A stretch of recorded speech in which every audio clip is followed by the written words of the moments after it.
हमारे लोग जागरूक नहीं हो रहे, इसलिए हमारा शोषण हो रहा है। पूर्णिमा नागवंशी के हत्यारों को फांसी दो, फांसी दो, फांसी दो।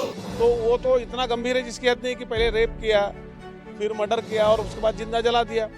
तो उसमें तो सारे ऐसे कठोर कानून लगना चाहिए, नहीं लगा ना। पूर्णिमा नागवंशी के केस को फास्ट ट्रैक पे लगा के आरोपी को फांसी दो, फांसी दो, फांसी दो। अपने आप को हिंदुत्व की सरकार बोलने वालों के राज में हिंदू महिला ही सुरक्षित नहीं है, ना हिंदू पुरुष सुरक्षित है। पूर्णिमा नागवंशी के हत्यारों को फांसी दो, फांसी दो, फांसी दो। तो इस शहर की जनता को हम आह्वान करते बहुजन समाज पार्टी की तरफ से कि आप इनके बहकाव में ना आए, और जो इनसे निवेदन करते कि भैया आपकी दाल गलने वाली नहीं है, कोई अभी बहुत हो गया आपका, हिंदू मुसलमान अभी लोग समझदार हो गए। पूर्णिमा नागवंशी के हत्यारों को पुलिस को लगाकर फांसी दो, फांसी दो, फांसी दो।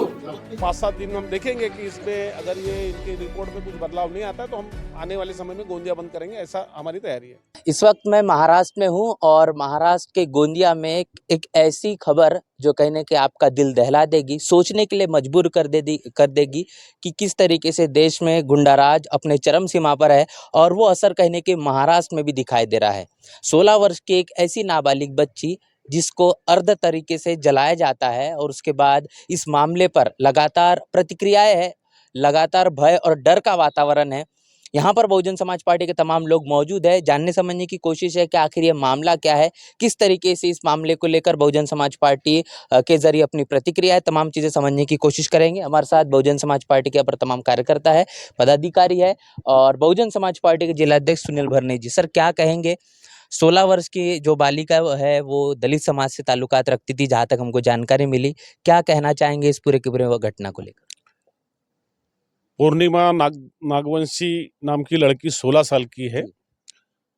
उसके साथ पहले रेप किया गया कितने दिन में, कई दिन, और बाद में हत्या कर दी गई, और हत्या ही नहीं की गई तो जिंदा जला दिया गया। तो हमारा ऐसा मानना है कि इस देश में इस टाइप की प्रवृत्तियां अभी बहुत है। इस देश में अपने आप को हिंदुत्व की सरकार बोलने वालों के राज में हिंदू महिला ही सुरक्षित नहीं है, ना हिंदू पुरुष सुरक्षित है।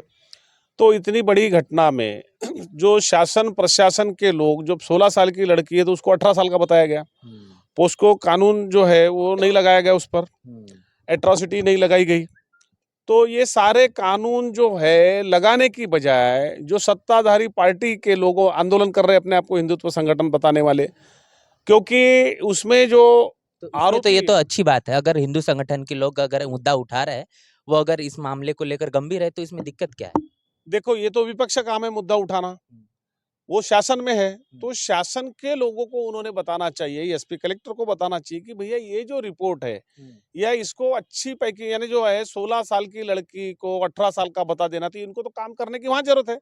रास्ते पे आने का काम तो विपक्ष का है, तो ये रास्ते पे आ रहे हैं, और वो सिर्फ इसलिए रास्ते पे आ रहे हैं क्योंकि वो जो आरोपी लड़का वो मुस्लिम है। तो क्या किसी मुस्लिम समाज ने बोला उसको वहां पर जाने के लिए? इसमें मुस्लिम समाज का क्या दोष है? तो उनका एक ही षड्यंत्र है कि भैया उन्होंने तो आरोपी को सख्त से सख्त सजा देने के लिए काम करना चाहिए, पुलिस प्रशासन पे, कलेक्टर पे, जो भी शासन प्रशासन पे दबाव डालना चाहिए। तो वो नहीं करके वो शहर भर अपना डिंडोरा पीट रहे कि हम जो है, तो वो इस गोंदिया को जो है हिंदू मुस्लिम के आग में लपेटना चाहते। तो बहुजन समाज पार्टी, क्योंकि वो लड़की जो दलित समाज की है, अब बहुजन समाज पार्टी कोई जो भी बहुजन समाज पे जब भी अन्याय अत्याचार होते हैं तो हम लोग रास्ते पे आते हैं। तो आज भी हम रास्ते पे है। हमारा एक ही कहना है कि भैया वो 16 साल की लड़की जो है वो ईंट भट्टे पे काम करती थी, उसका जो शोषण हुआ उस पर कार्रवाई करना चाहिए, और जो उस पर जो है, जो यानी क्रूर से क्रूर, जितनी भी क्रूर क्या बोलेंगे अपन की, जो भी सजा है उसको देने के लिए पहले उसको रिपोर्ट अच्छी बनाना चाहिए। आपने एक बात कही कि वो उम्र से अधिक उसको दिखाने का काम हुआ, ये जो इसके पीछे की जो वजह है, क्या लगती है आपको, क्यों ऐसा हुआ होगा? देखो, इनका जो है कहीं तो भी जो है शासन प्रशासन पे कोई पकड़ नहीं है। शासन प्रशासन के लोग भी बड़े मुद्दे को छोटा दिखाने के लिए षड्यंत्र करते हैं। तो इनका तो काम है कि अपने अधिकारियों पर नजर रखे और उन पे जो सही दिशा में कार्रवाई कराए। तो क्योंकि अगर ये केस बड़ा दिखेगा तो कहीं ना कहीं इनकी भी बदनामी होगी। तो एक तरफ जो है ये केस को कमजोर करना और दूसरे तरफ जो है नौटंकी करना, तो मैं समझता हूं कि जो हम लोग जो बहुजन समाज पार्टी के माध्यम से आज है, हमारा ये इनको कहना है कि भैया उसको लड़की जो गरीब लड़की है उसको आर्थिक मदद भी मिलना चाहिए। उस पे कड़े से कड़े कानून जो है जो भी कानून में जो जो आरोप किया उसने तो वो तो इतना गंभीर है जिसकी हद नहीं कि पहले रेप किया फिर मर्डर किया और उसके बाद जिंदा जला दिया। तो उसमें तो सारे ऐसे कठोर कानून लगना चाहिए, नहीं लगा ना। तो भाई ये अगर शासन प्रशासन पे लोग हैं तो उन लोगों ने ये काम करना चाहिए, हमारी मांग है। और मैं शहर की जनता से और आपके चैनल के माध्यम से जो भी देश में सुन रहे जो भी मीडिया के लोगों को हमारा कहना है कि ये कोई यहाँ हिंदू मुसलमान का मामला नहीं है। और अगर हिंदू मुसलमान का अगर ये मुस्लिम लड़का नहीं रहता तो मैं नहीं समझता कि ये हिंदू संगठना वाले जो रास्ते पे आते, क्योंकि हाथरस में तो वो जो लड़की थी दलित लड़की थी और उस पर अन्याय अत्याचार करने वाले इनके कहने वाले लोग थे, इनके लोग थे। तो वहां तो रास्ते पे नहीं आई, क्या वो बेटी पे जुल्म नहीं होता? अभी मणिपुर इतना सारा जल रहा है, उसमें इतने हिंदू लोग मारे जा रहे हैं, तो वहां पे तो कुछ भी नहीं है, इनका एक भी मेमोरेंडम नहीं दिया उनने। तो यही केस में मेमोरेंडम देना, इनका कोई वो लड़की को न्याय दिलाने का मामला नहीं है। तो इस शहर में हिंदू मुसलमान करने का मामला है। तो इस शहर की जनता को हम आह्वान करते बहुजन समाज पार्टी की तरफ से कि आप इनके बहकाव में ना आए और जो इनसे निवेदन करते कि भैया आपकी दाल गलने वाली नहीं है कोई, अभी बहुत हो गया आपका, हिंदू मुसलमान अभी लोग समझदार हो गए। तो आपको ये चाहिए या शासन प्रशासन को चाहिए कि भैया वो उस पर कड़ी कार्रवाई की जाए और उसमें फांसी से कम सजा नहीं मिलना चाहिए। इसके लिए हम निवेदन आज दिया है हम लोग कलेक्टर साहब को, एसपी साहब को। अगर इस पे हमको 5-7 दिन हम देखेंगे कि इसमें अगर ये इनकी रिपोर्ट में कुछ बदलाव नहीं आता है तो हम आने वाले समय में गोंदिया बंद करेंगे, ऐसा हमारी तैयारी है। जी, बिल्कुल। दो चीज़ें और एक समझने की कोशिश है कि जो बच्ची है ना? वो बच्ची तकरीबन 16 साल की बताई जा रही है। वो ईटा-भट्टी जहाँ पर है, वो आस-पास के जो यहाँ पर क्षेत्र है, वहाँ पर काम करने वाली है। वहाँ पर काम करती थी, ये जानकारी मिली। क्या कहेंगे इसको लेकर? बाल मज़दूरी या इस तरीके की कोई चीज़ें यहाँ पर अब गोंदिया में बढ़ती हुई दिखाई दे रही है? ऐसे गोंदिया जिले में अनैतिक धंधे बहुत चल रहे हैं हुँ। और ये ईटा भट्टा वगैरह जो इस टाइप के जो है वहाँ पे नाबालिग बच्चे काफ़ी काम कर रहे हैं और वहाँ पर बहुत ही अनैतिक काम हो रहे हैं। इस पर प्रशासन की कोई कार्रवाई नहीं हो रही, कोई नज़र नहीं है। तो हमारी ये भी डिमांड है कि ऐसे धंधों पर रोक लगाई जाए और ये जो घटना है इससे तो एक्सपोज हो गए, तो इसलिए जितने भी अनैतिक धंधे जो चल रहे हैं गोंदिया जिले में उस पर रोक लगाई जाए, ये भी हमारी डिमांड है।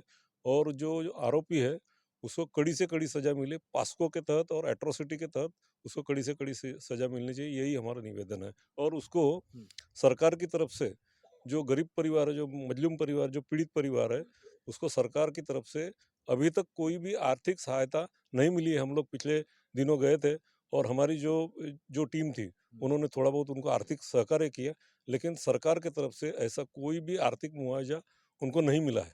तो हमारी ये डिमांड है कि सरकार की तरफ से समाज कल्याण विभाग से उनको जल्दी से जल्द उनको आर्थिक सहायता मिले। सर, ये मामला अब जिस तरीके से समय के मुताबिक बढ़ता जा रहा है, यदि जो न्याय की माँग आपके ज़रिए की जा रही है, अगर ये न्याय नहीं मिलता है, अगला क्या पड़ा होगा बहुजन समाज पार्टी? देखो वैसे बहुजन समाज पार्टी का पड़ाव तो एक ही काम है कि भैया इस देश में जो बहुजन समाज को जागरूक करना। हमारे लोग जागरूक नहीं हो रहे इसलिए हमारा शोषण हो रहा है। अभी ये कोई एक घटना नहीं, ये रोज हो रही है। अभी ये घटना दिख गई तो अब ये समझ में आ रही ना, ये घटना रोज हो रही है। हमारे लोगों को इससे बोध लेना चाहिए और ये घटना ऐसी घटना आए दिन नहीं होना चाहिए। इसके लिए कहीं न कहीं हमको यूनाइट होना पड़ेगा, अपनी ताकत पैदा करना पड़ेगा, क्योंकि ये मुट्ठी लोगों की सरकार है। ये हिंदू मुसलमान पाकिस्तान विघटन करने वालों की सरकार है। ये तुमको इंसान समझती नहीं बहुजन समाज के लोगों को। तो आज देखोगे कि हम की मुट्ठी भर लोग जो है इस देश में राज कर रहे हैं, उनको तुम्हारे साथ, तुम्हारे बहुजन समाज के लोगों के साथ फीलिंग नहीं है, इसलिए घटना होती है। और सब अधिकारी कर्मचारी इनके अधीन रहते हैं। तो ये जो है कुछ दिन पेपर में आएगा, लिपापोती होगी, ये सब होते रहता है, फिर कोई 10-5 दिन में नई घटना होगी। तो ये घटना को कहीं न कहीं खत्म करने के लिए ही बहुजन समाज पार्टी जो है पैदा हुई है। और लोग, हम तो जन जागरण का काम करते हैं। अब ये लोगों को भी समझना है कि भाई कब तक आप हिंदू मुसलमान के ऐसे झगड़े में रहेंगे, कब तक अपने बाल बच्चों का जीवन बर्बाद करेंगे। तो ये आपको, जनता को भी सोचना है कि आप क्या चाहते हैं? क्या आप अपने बाल बच्चों के अच्छे दिन देखना चाहते हैं कि यही हिंदू मुसलमान में आपको बाल बच्चों को मरवाना चाहते हैं? क्योंकि ये जो सरकार है, ये जो कांग्रेस की रहे, बीजेपी की सरकार रही, ये वही बीजेपी में जाते, वही कांग्रेस में जाते। इधर रहते तो धर्मनिरपेक्ष, उधर रहते तो हिंदुत्ववादी हो जाते। तो ऐसे कई उदाहरण है। कई अपने इनके जो नेता है कि वहां जाते तो धर्मनिरपेक्ष, इधर तो कपड़े बदलने से कोई आदमी बदलता नहीं। इनकी मानसिकता, इनके खून में जो है, ये जितने भी मनुवादी जो है, इनके खून में नफरत है और वो बहुजन समाज से नफरत करते हैं। कहीं ना कहीं हमारे लोगों को इससे बोध लेना है और अपनी ताकत बनाना चाहिए। अपनी ताकत पैदा करके जो है ये खुद ही, क्योंकि मांगने वाले नहीं, महापुरुषों का आंदोलन भी मांगने वाले नहीं था तो देने वाला था। तो तमाम चीज़ें हमने समझी है, गंभीर मुद्दा है और इस मुद्दे को लेकर बहुजन समाज पार्टी के ज़रिए एक आंदोलन वाली भूमिका भी देखे जा रही है। ज्ञापन फिलहाल में अभी सौंपा गया है और इसको लेकर पूरे जिले में, पूरे डिस्ट्रिक्ट में कहीं न कहीं ये बात सनसनी के तौर पर पहुँच चुकी है। लगातार लोगों की इस पर प्रतिक्रियाएँ हैं और पुलिस प्रशासन को भी अब सख्त कार्रवाई करने के लिए माँग लगातार की जा रही है। उम्मीद इस बात की है कि 16 वर्ष की ये जो बच्ची है, पॉस्को के आधार पर और एट्रोसिटी के अनुसार इस पूरे के पूरे मामले को संज्ञान लेकर गंभीर और कठोर कार्रवाई की जाए, यही लगातार अपील की जा रही है और ये तमाम बहुजन समाज पार्टी के जरिए भी यही तमाम बातें कही गई। पूरी की पूरी चर्चा बातचीत को लेकर आपकी क्या राय है, प्रतिक्रिया लिखकर कमेंट बॉक्स में जरूर बताएं। बने रहे नेशनल चौपाल के साथ, मिलते नए वीडियो में, तब तक के लिए जय भीम, जय भारत।